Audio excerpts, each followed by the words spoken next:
อุปจาราสูตรพูดเรื่องอุปจาราภิกษุณีตอบว่าเราไม่อยากเกิดที่ใดมารกล่าวด้วยคาถาว่าท่านจงตั้งจิตไว้ในพวกเทพชั้นใหญ่ดาวดึงส์หรือยามาขอถวายความนอบน้อมแด่พระรัตนตรัยมีพระพุทธเจ้าเป็นต้นขอถวายความเคารพพระมหาเถระพระเถรานุเถระเจ้าคณะพระสังฆาธิการทั่วโลกอันมีพระเดชพระคุณพระธรรมเสนาบดีรองเจ้าคณะภาค7วัดพระธาตุดอยสุเทพเป็นต้นและขออำนวยพรแด่ท่านผู้ฟังท่านผู้ชมสาธุชนพุทธบริษัททั้งหลายวันนี้รายการพระไตรปิฎกลอยฟ้า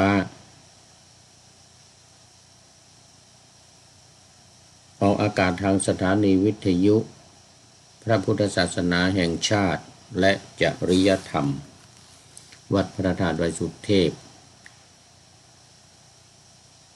มีพ่อครูบรรลบนามวงพรหมเป็นผู้อำนวยการอาจารย์พระมหาประสิทธิ์ประสาธิโกเป็นหัวหน้าสถานีและอาตมาภาพพระครูปริยัติยานุศาสตร์เป็นผู้บรรยายเวลา 23 นาฬิกาถึง 24 หรือ 5 ทุ่มถึงเที่ยงคืนทุกวันสถานีวิทยุเพื่อการศึกษาพระพุทธศาสนาและวัฒนธรรมวัดฝายหินตำบลสุเทพอำเภอเมืองเชียงใหม่ระบบ FM 104.5 โดยมีท่านพระครูสมุวิสุวัตรวรกิจโจเป็นผู้อำนวยการออกอากาศเวลา 8 นาฬิกาถึง 9 นาฬิกาวันจันทร์ถึงวันศุกร์สถานีวิทยุคลื่นสีขาวเพื่อชาวประชา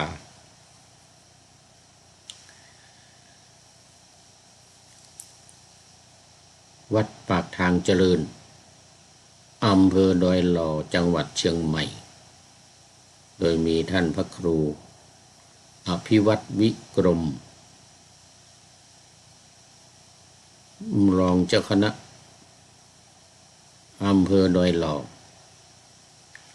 วัดปากทางเจริญเป็นผู้อำนวยการสถานีวิทยุชุมชนคณะสงฆ์อำเภอฝางจังหวัดเชียงใหม่วัดพระบาทอุดมหรือน้ำบ่อสาวาโดยมีท่านพระครูสุจิตรานุรักษ์หลวงพ่อเจ้าคณะอำเภอฝางเป็นผู้อำนวยการและสถานีวิทยุมจร.วิทยาลัยสงฆ์ลำปางโดยมีอาจารย์จิรศักดิ์ปันลำเป็นผู้อำนวยการ5 สถานีที่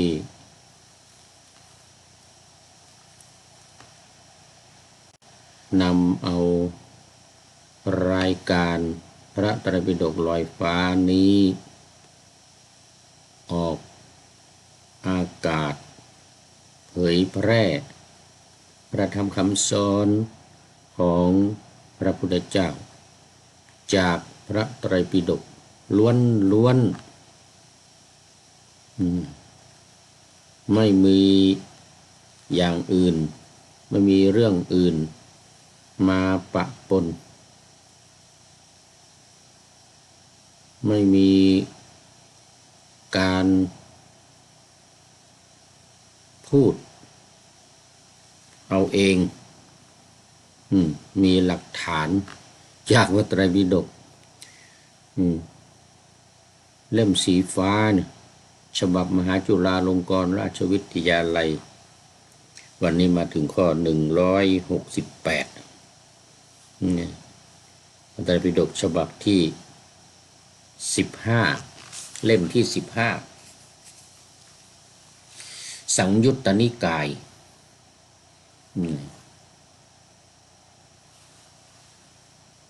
ภิกขุณีสังยุตสคาทวรรคสคาทวรรคสูตรที่7อุปจาราสูตรว่าด้วยภิกษุณีชื่อว่าอุปจาราในภิกขุณีสังยุตนี้ก็จะเกี่ยวข้องกับภิกษุณีทั้งหมดทุกสูตรและมารผู้มีบาปมารผู้มีบาปนี้จะคอยมารังควานคอยมาสอบถามคอยมาแนะนำคอยมาชักชวนไปในทางไม่ดีสมกับว่าเป็นมารความจริงมารนี่ก็เป็นเทวดาชั้นหนึ่งนะใน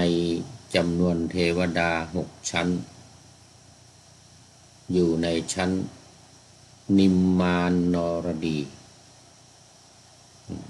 นิมมานนรดีนี่พวกมารฟังชื่อก็รู้ละนิมมานนรดี ชั้นที่6นั่นจะเป็นพวกอสูรนะเป็นเทวดาเหมือนกันแต่ว่าเป็นเทวดาเกเร พวกอสูรเนี่ยเที่ยวไปทำอะไรทำอันตรายแก่เทวดาอื่นบางทีก็ไปทะเลาะกับพระอินทร์ก็มีพวกอสูรนี่นะ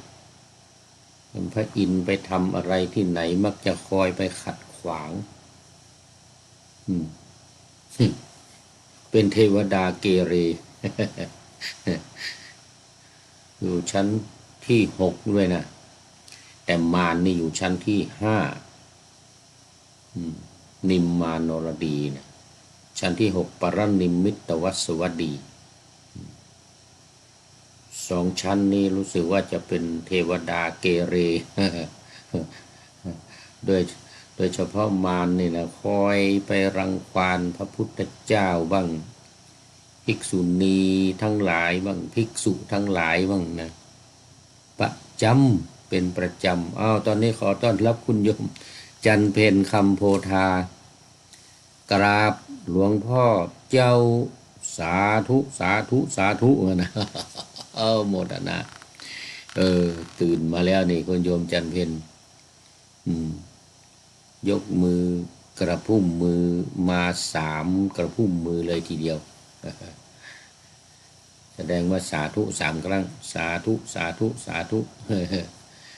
เชียงใหม่เป็นยังไงบ้างเนาะนี่ที่เยอรมันวันนี้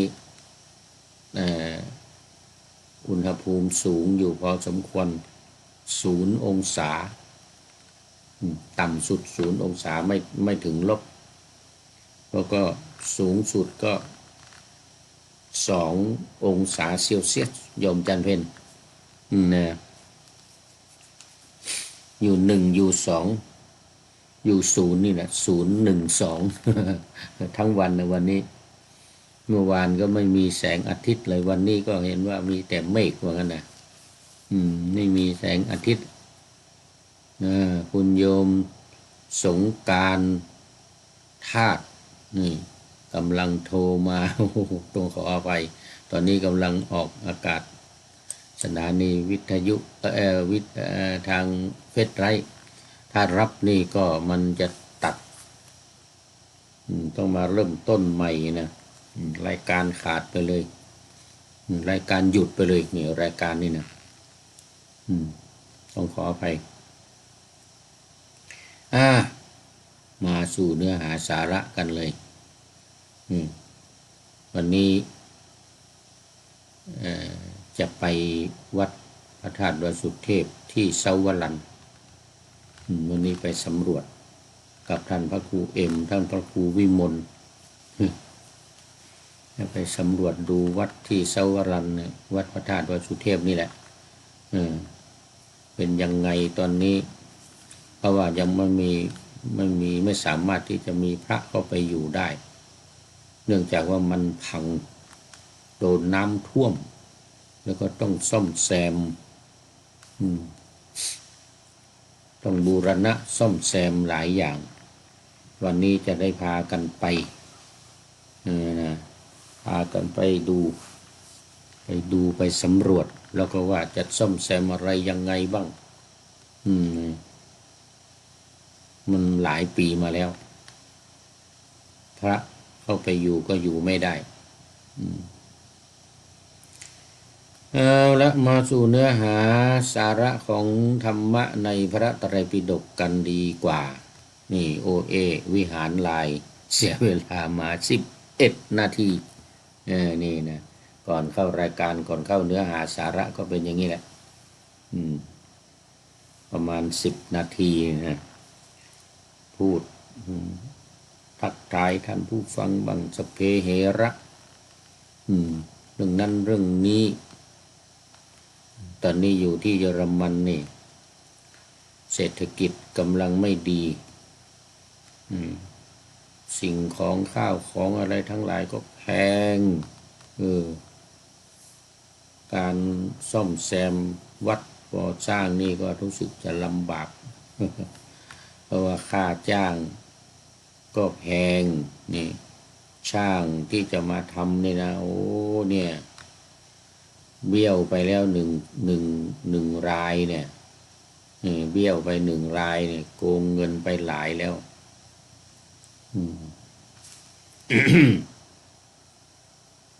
ให้ดูใหม่เดี๋ยวต้องหาช่างใหม่หาช่างที่ไม่โกงเนี่ยไม่เบี้ยวเนี่ย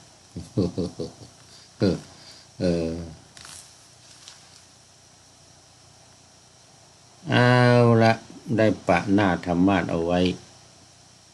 อุปจาราสูตร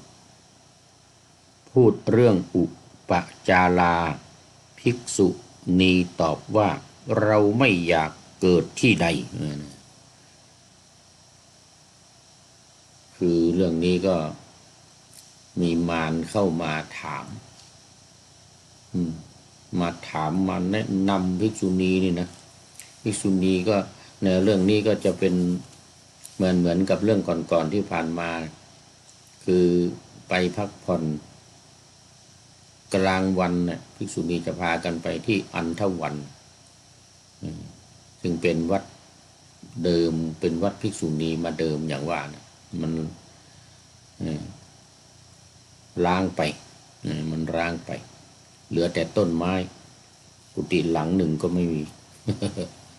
แต่ว่าตอนกลางวันนี้ไปได้กลางคืนไม่ให้ไปนอนมันอันตรายเป็นผู้หญิงภิกษุณีเป็นผู้หญิงพุทธเจ้าตรัสห้ามไม่ให้บวชตั้งแต่แรกแล้ว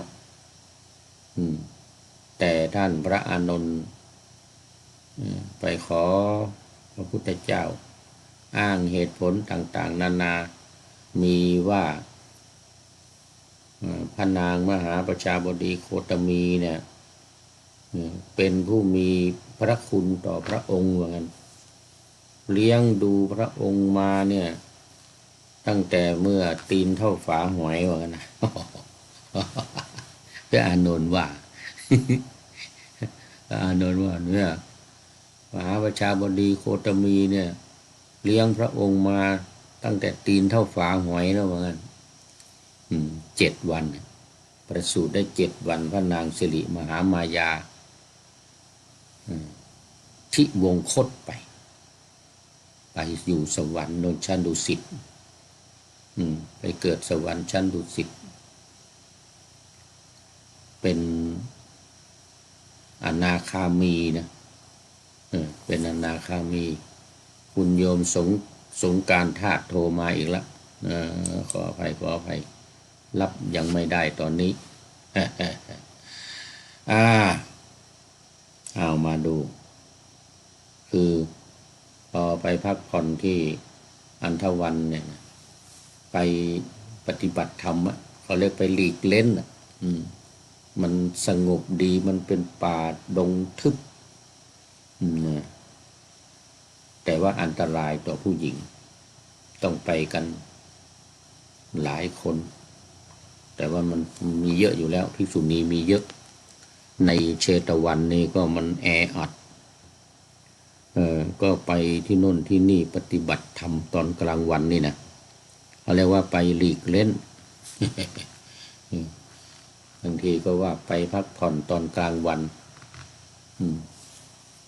จริงไม่ได้ไปหลับไปนอนอะไรแล้วต้องไปปฏิบัติธรรมมารนี่ก็คอยไปถามคอยไปรังควานอยู่เรื่อยแล้วจะให้ภิกษุณีกลัวบ้างสะดุ้งตกใจอะไรอย่างเงี้ยนะบางทีก็แปลงร่างเป็นช้างเป็นอะไรเป็นคนทำไร่ไถนาเนี่ยถืออะไรไถเนี่ยถือปัตตักอันใหญ่ๆเดินรุ่มร่ามไว้หนวดไว้เคราอะไรอย่างเงี้ยนะเป็นหลอกภิกษุณีจะให้กลัวนี่นะหลายคนมาแล้วที่ป่าอันธวันเนี่ยปตาอุปจาราภิกษุณีนี่เป็นคนที่7แล้วนี่เป็นคนที่7แล้วคือมารเข้าไปถามเข้าไปบอกโอ้อุปจาราภิกษุณีว่างั้นนะทำไมท่านจึงอยากจะเกิดว่างั้นมาถามมาทำไมท่านจึงอยากจะเกิดว่างั้นรู้ได้ยังไงว่าเขาอยากจะเกิด นางภิกษุณีก็เลยตอบว่าอุปจาราเนี่ยนะท่านผู้มีอายุเราไม่อยากเกิดในที่ไหนมารกล่าวด้วยคาถาว่าท่านจงตั้งจิตไว้ในพวกเทพชั้นใหญ่กล่าวถึงดาวดึงส์หรือยามาเป็นต้นเนี่ยนะในชั้นใหญ่ๆดาวดึงส์ไปจนถึงโน้นเลยชั้นพรหมรวมทั้งหมดแล้ว16ชั้นชั้นสุทธาวาสนั้น5ชั้นสุทัสสาสุทัสสีอาการนิฏฐานู่นนะให้ตั้งจิตไว้ไปเกิดใน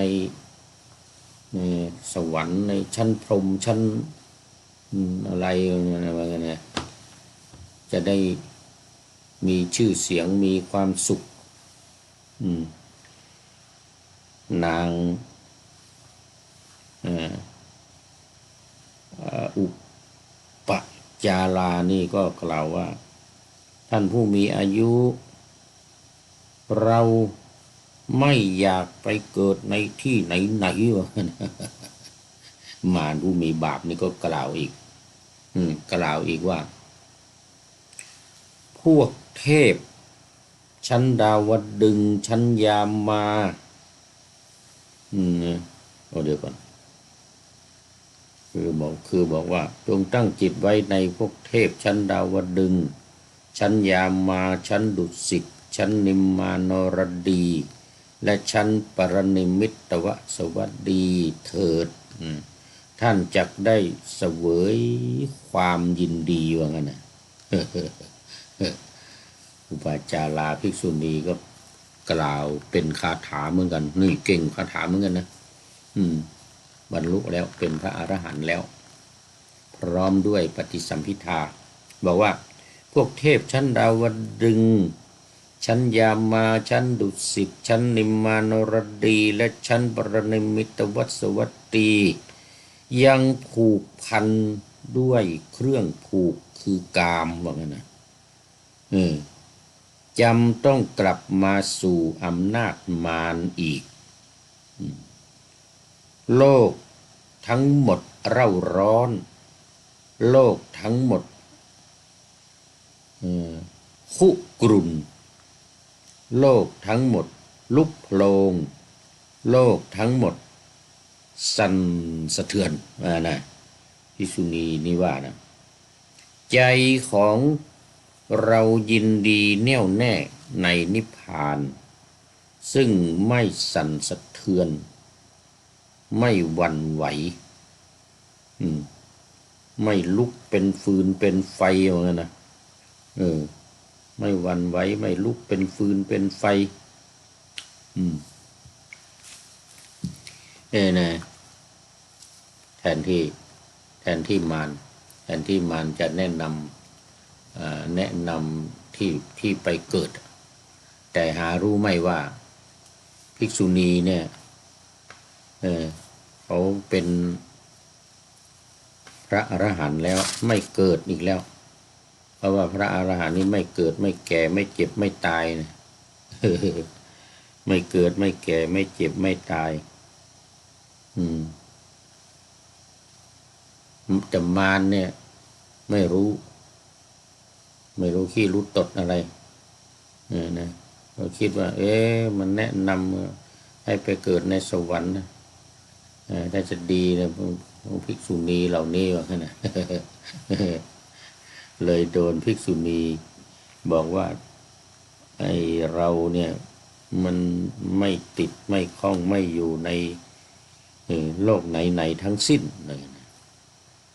หรือพระนิพพานคนที่บรรลุพระนิพพานแล้วเนี่ยเป็นพระอรหันต์แล้วนี่นะจะไม่ติดข้องอยู่ในที่ใดที่หนึ่งทั้งสิ้นเลยไม่ว่าจะเป็นสวรรค์ไม่ว่าจะเป็นนรกนิรยภูมิหรือว่าติรัจฉานภูมิของสัตว์เดรัจฉานเนี่ยนะโอ้ยิ่งไปใหญ่เลยไม่เอาเลย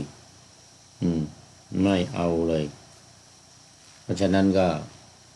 ตอบแก่มารไปบอกว่าโอ้พระนิพพานเนี่ยมันไม่สะท้านสะเทือนเหมือนนะไม่สนั่นหวั่นไหวไม่มีใครมาเคาะไม่มีใครมาดีดมาบีบมาไล่ให้ไปไหนเหมือนนะไม่มีใครมาทำร้ายทำอันตรายอะไรหรือว่าโอ้สบายไปนิพพานนี่แหละซึ่งมันเป็นเป้าหมายสูงสุดนะเป็นเป้าหมายสูงสุดในพระพุทธศาสนาคือพระนิพพานจะได้ไม่ต้องมาเกิดมาแก่มาเจ็บมาตายอีกจะต้องไม่ได้มาเป็นทุกข์ทรมาน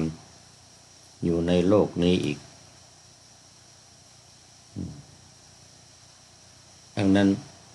นางภิกษุณีก็จึงตอบมารที่มาแนะนำเนี่ยนะตอบมารที่มาแนะนำนี่ว่าโอ้เราเนี่ยไม่ได้สนใจไอ้เรื่องสวรรค์6 ชั้นที่ท่านกล่าวเนี่ยนะโอ้กระจอกว่างั้นนะกระจอกเป็นของปุถุชนคนทั้งหลายเราเนี่ยไม่หวั่นไหวแล้วปุถุชนทั้งหลายเสพกันได้มิใช่คติของมารลำดับนั้นมารเป็นทุกข์เสียใจ อุปจาราภิกษุณีรู้จักเราเนี่ยก็เลยถอยหนีหายจากนั่นไปเลยเนี่ย รู้น้อยไปรู้น้อยไปอุปจาราสูตรก็จบวันนี้ต้องให้ได้2 สูตรอย่างน้อยเมื่อวานได้3 สูตร สูตรที่8นะทีนี้สีสุปจาราสูตรเป็นภิกษุณีเหมือนกันชื่อว่าสีสุปจารารูปแรกชื่อจารารูปที่2อุปจาราอันนี้สีสุปจาราที่เดียวกันที่สาวัตถีนั่นแหละแล้วก็เข้าไปที่ป่าอันธวันเหมือนเดียวกันเป็นที่นิยมมากหลังจากฉันภัตตาหารเพลแล้วนี่ภัตตาหารเช้าแล้วเพลแล้วนี่นะก็พากันไปตามริมฝั่งแม่น้ำบ้างบนภูเขาบ้างในถ้ำบ้างตอนกลางวันเนี่ยนะมันปลอดภัยไม่มีอันตรายภิกษุณีก็ไปได้สามเณรสามเณรีพระภิกษุก็ไปกันแต่ที่ต่างๆไม่ได้ไปด้วยกัน2 คนนะต้องไปคนเดียวไปคนเดียวถึงไป2 คนก็ต้องนั่งคนละที่อยู่กันคนละที่คนละทางปฏิบัติธรรมกันอันนี้ก็มารนี่ก็เข้ามากล่าวกับภิกษุณีว่าท่านชอบใจลัทธิของใครเหมือนกันนะชอบใจลัทธิของใครคำถามนี่มันเหมือนกับนิยมกันมากในสมัยนั้นนะคนที่ออกแสวงหา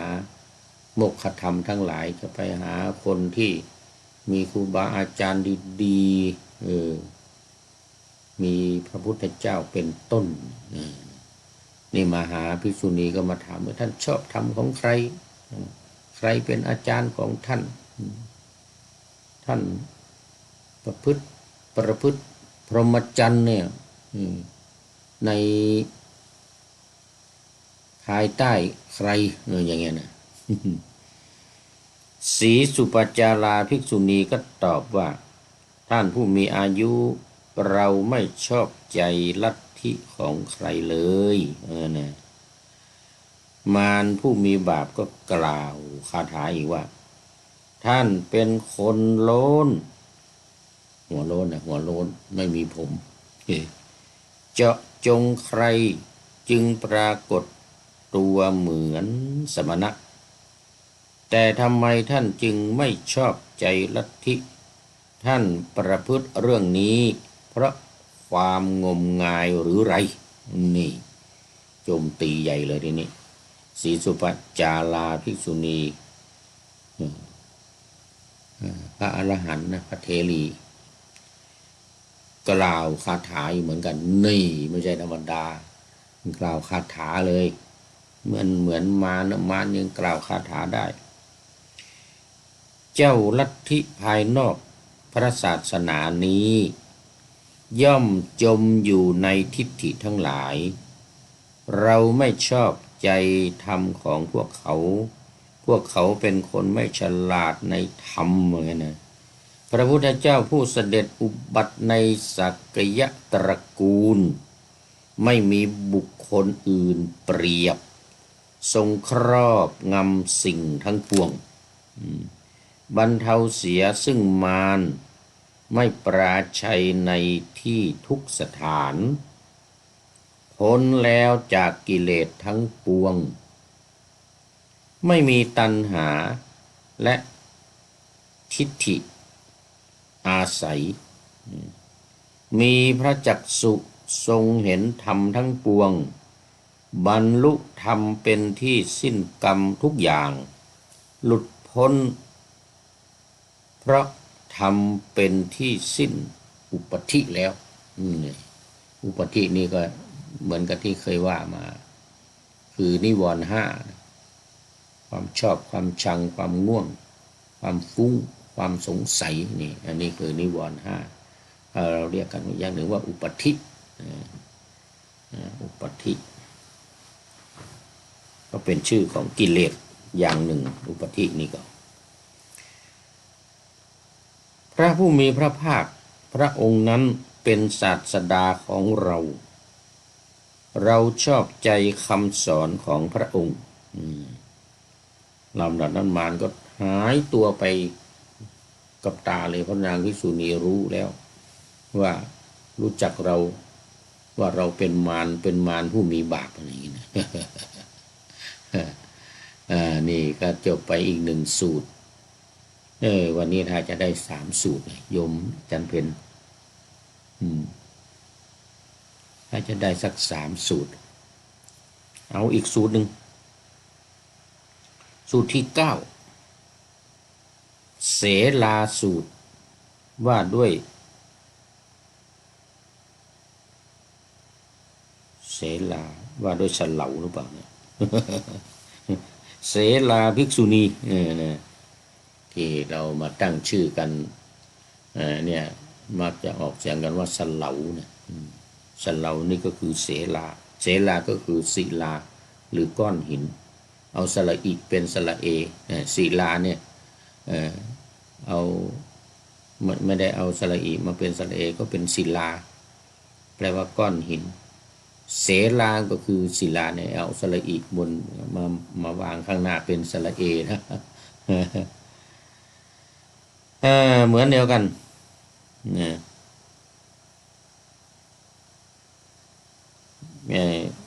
มารนี่ก็อยากจะให้ภิกษุณีขนลุกขนพองสยองกล้าวเนี่ยกล่าวกับภิกษุณีด้วยคาถาว่า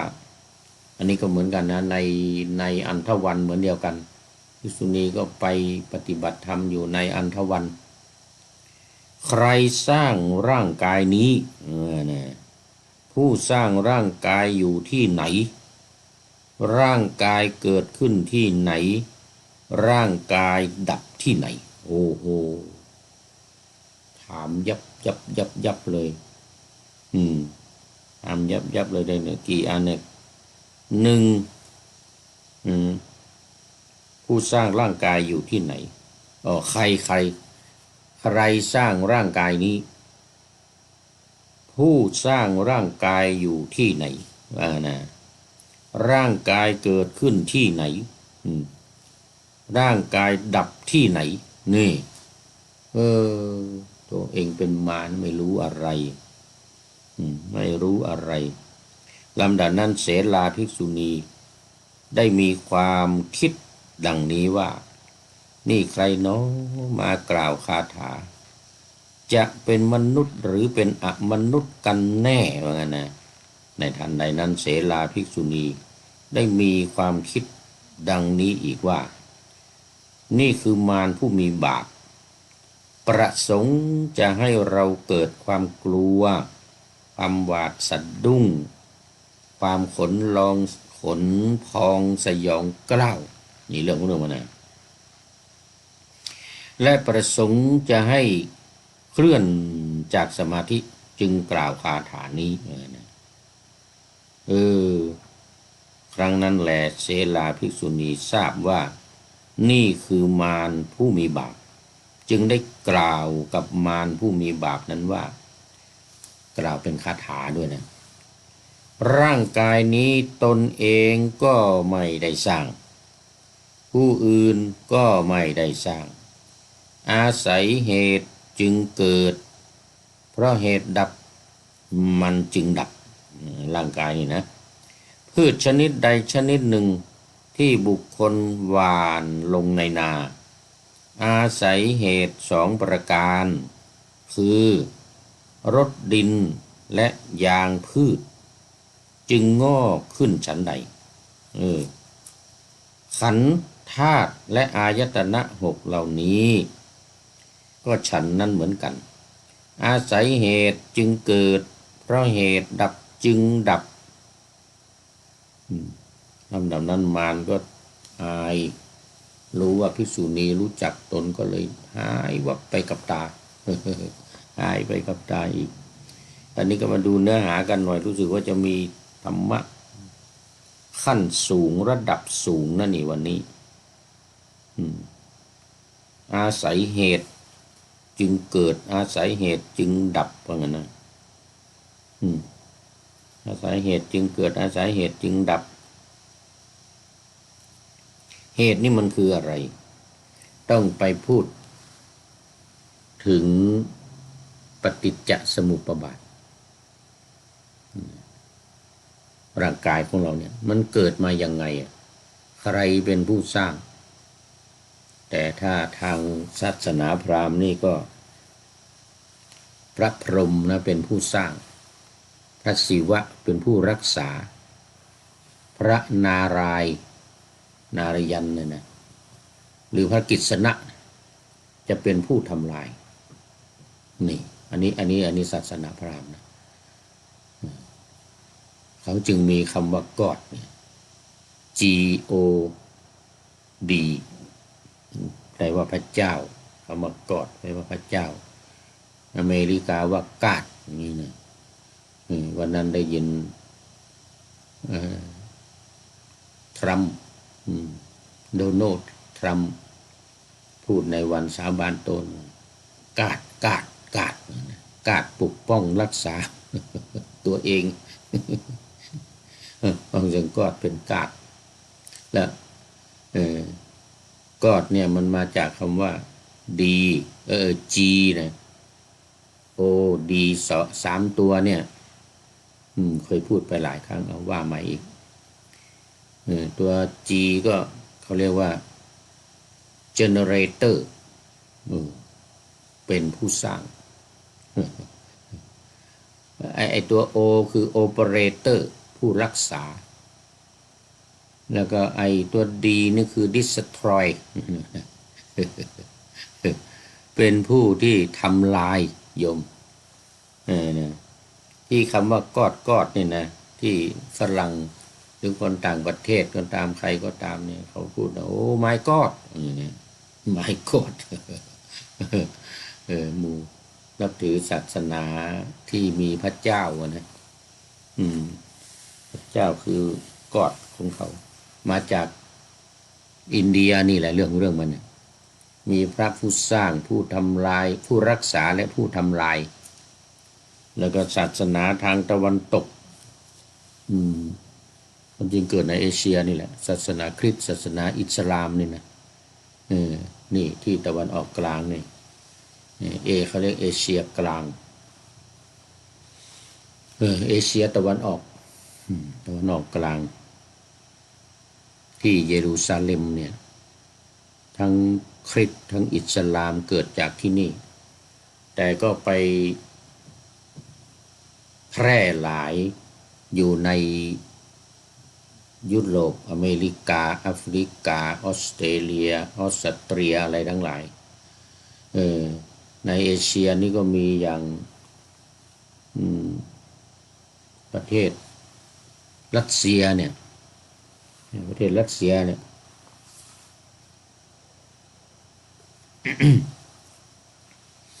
อยู่ในเอเชียนี่ก็จริงนะแต่ว่าไม่ได้นับถือพระพุทธศาสนาเนี่ยถือศาสนาคริสต์นิกายออร์โธดอกซ์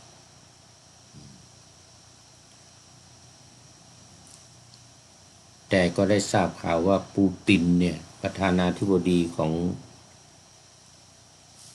รัสเซียเนี่ยก็มาสนใจพระพุทธศาสนาเหมือนกันนะ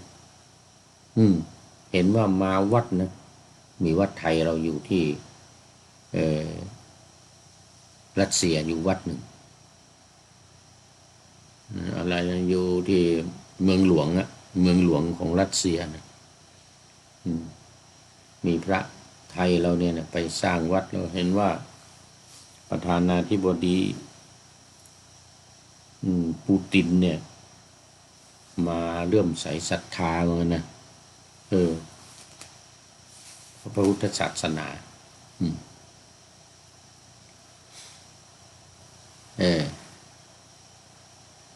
แต่ว่าส่วนใหญ่อืมจะเป็นนับถือศาสนาอิสลามกับคริสเตียนมากคริสเตียนนี่จะมากกว่าอิสลามคริสเตียนนี่มีอยู่ทั่วโลกเนี่ยมีคนนับถือศาสนาคริสต์เนี่ยมากเป็นอันดับหนึ่งเป็นอันดับหนึ่งอันดับสองรองลงมาเนี่ยเป็นศาสนาฮินดูหรือศาสนาพราหมณ์นะเพราะว่าคนฮินดูมันเยอะแล้วก็อันดับสามเนี่ยเป็นศาสนาอิสลามนะศาสนาอิสลามนี่เป็นอันดับสามในโลกเนี่ยนะและอันดับสี่คือพุทธในศาสนาพุทธของเรานี่เป็นอันดับสี่นะอันดับหนึ่งคือศาสนาคริสต์ศาสนาคริสต์ที่มันหลายๆนิกายเนี่ยทุกนิกายเนี่ยนะจะนับถือศาสนาคริสต์คนในโลกเนี่ยแต่แปลกมาที่เอสโตเนียปีที่แล้วนี่มาเอสโตเนียไปอยู่ที่เอสโตเนียนะปรากฏว่าท่านเจ้าอาวาสบอกว่าคนที่ไม่นับถือศาสนาเนี่ยมี 80% เหมือนโอ้เยอะไม่นับถือศาสนาอะไรเลยแต่นับถือศาสนาคริสต์อยู่ประมาณ 15% นะเหลืออีก 5% เป็นศาสนาอื่นว่างั้นศาสนาพุทธศาสนาอิสลามศาสนาอะไรฮินดูอะไรก็มีแต่น้อยอยู่ใน 5% น่ะที่นับถือศาสนาพุทธก็มีน้อยแต่ที่มาปฏิบัติธรรมเนี่ยมาทุกศาสนานะจัดปฏิบัติธรรมสำนักปฏิบัติธรรมของวัดพระธาตุดอยสุเทพที่ไอกึ่นหน้าเนี่ยนะคนที่มาปฏิบัติเนี่ยเป็นคนที่ไม่มีศาสนาแล้วก็เป็นส่วนใหญ่จะเป็นคนไม่มีศาสนาที่เป็นคริสเตียนก็มีเป็นฮินดูก็มีแล้วก็เป็นอิสลามก็มีแต่มาแค่ปฏิบัตินะที่จะเป็นพุทธจริงๆมีน้อยที่จะมาเคารพนับถือแล้วก็มาบวชเป็นพระนี่อย่างเจ้าอาวาสวัดโพธิศูนย์ปฏิบัติธรรมของวัดพระธาตุดอยสุเทพเรานี่นะเป็นคนเอสโตเนียมีศรัทธาออกบวชเป็นพระที่นับถือก็นับถือจริงๆนะออกบวชเป็นพระมีท่านพระมีท่านเมธาอีกรูปหนึ่งนี่เนี่ยท่านเมธาอีกรูปหนึ่งแล้วมีสามเณรอีก2 รูปนี่เมื่อปลายปีที่แล้วนี่อาตมาไปบวชให้สามเณรมอกุฎมากุฎสามเณรมากุฎจากประเทศฟินแลนด์แล้วก็มีสามเณรอีกรูปหนึ่งจากเอสโตเนียนั่นอายุแค่21นะอายุ21 ปี20เต็มย่างเขา21บวชเป็นสามเณร